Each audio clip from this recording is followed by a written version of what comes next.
20% of the things you do contribute to 80% of your success. If you can just figure out what that 20% is and focus more of your time on those top 5 things, the likelihood of success is greater. So we did that. Every month we all sit down and we do monthly top 5s. The 5 things that you are going to commit to doing in your role to move our company forward. And that had so much impact on our ability to execute on our promises and to get our company moving forward. We introduced personal top 1s at our retreat. You know, at I Love Rewards, it's a big family. You know, we hire people like us. It's cult-like. Some people love it, some people hate it, but the people that are there who love it, I would never go anywhere else. And I think we attract people that are like that. I understand that you need great people to build a great company. Well, to be great is more of a holistic thing. You can't just be great at business and not be great personally. They go hand in hand, right? We're human beings. They intertwine. So what we introduced our personal top 1. It was at our retreat this year. We all sat around and we told each other what the most important thing, our personal top 1 was that we wanted to share with the group, and that we would all, 35 of us, help make that happen. Okay? So you had someone, we had Megan, our director, our manager of employee experience, wanted to run the Toronto Marathon. You had Rob, who wanted to get a penal enlargement, and we were really supportive of that. No, I'm just kidding.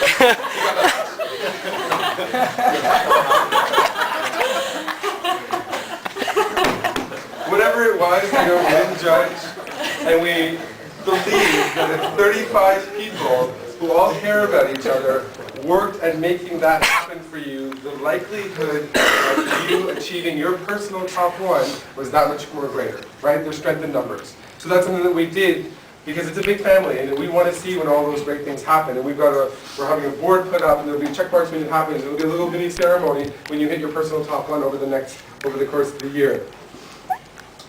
We talked about rewards and recognition lunch every month. We have our President's Club, so we have our A-player employees, the best of the best, and we only have amazing people at I Love Rewards. The top 10% of the population comes to work there who fit into our environment, and the top 10% of those people get to go on an amazing President's Club weekend. So this past weekend, we went to, not this past weekend, this past month actually, and we went to New York City, and we stayed at the Marriott Marquis in Times Square. We went to amazing restaurants, saw all this great sights. We went clubbing at night, got bottle service, and it was just fantastic. It was a really, really great time. Loved it. We were fully exhausted, blew a ton of money, but it was amazing. And that story and that memory, when they come back, has so much shelf life. You know, next year, it's not official yet, but next year we're going to Vegas.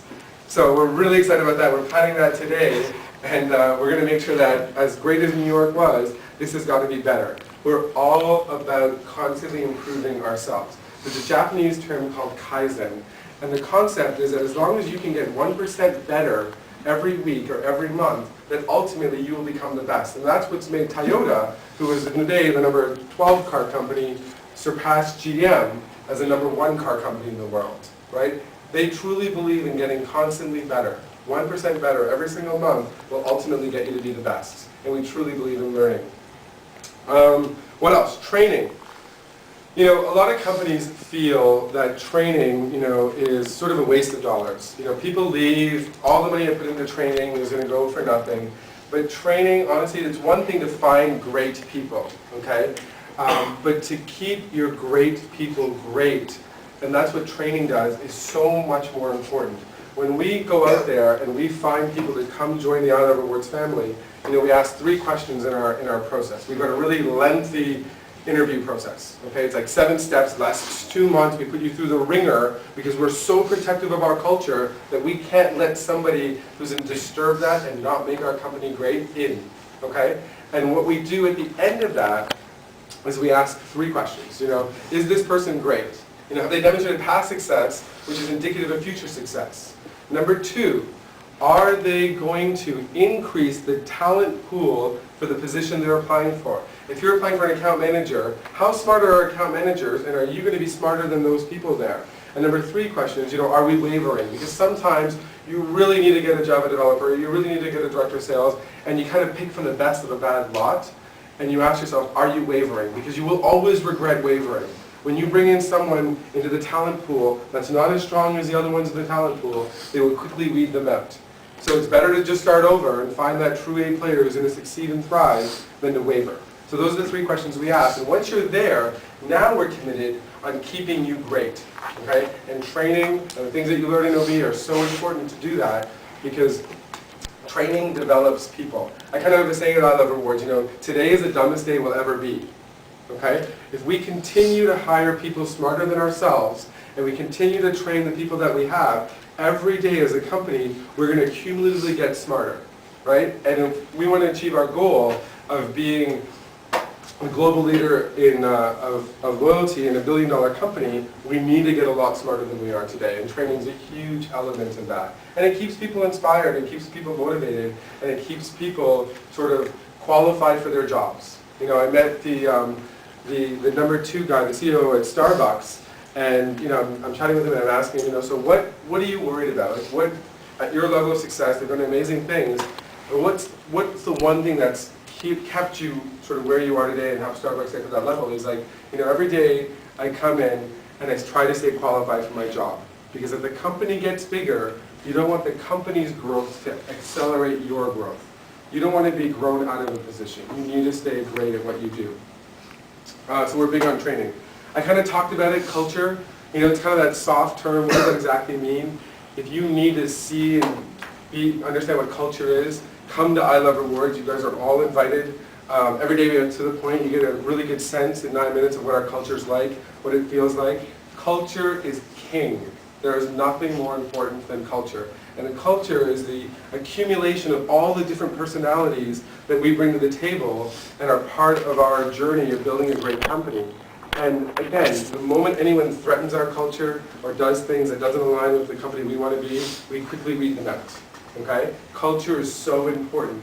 When you graduate, I'm sure a lot of you are looking at companies, accounting firms like KPMG or sexy ad agencies and stuff like that. And if that's what's important to you, by all means, definitely do that. But don't not consider companies that might be smaller or fast growth or have amazing cultures that their values align with your values. You're going to learn so much more in a company who's going to train you and teach you, and develop you as an individual than you will with a company with a big name. Okay? So make sure you spend the time and don't take that first job opportunity, but really do your research and make sure you find a company whose culture is similar to yours. It's key. And I didn't know we were very grueling on our interview process because, again, it's so important to find that needle in the haystack, that diamond in the rough that we can develop into a great person. It's in you. I think one of the things that we were talking about when we were driving up here, they're like, talk about what motivates people and talk about this and that. And I don't believe you can motivate people. That's not my job. There are people who wake up in the morning and they're already motivated, right? Motivation is intrinsic. You either have it or you don't.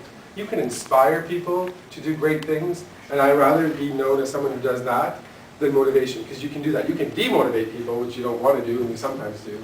But motivation, you either have it or you don't, right? So see what motivates you and go towards that. You're going to be much more successful doing something that you're passionate about or that inspires you and that you're intrinsically motivated about.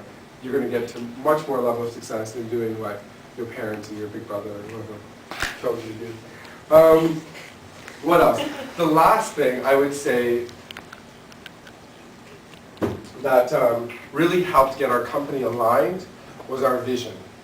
There's this little movie playing in my head that I see what the company looks like in 5 years from now.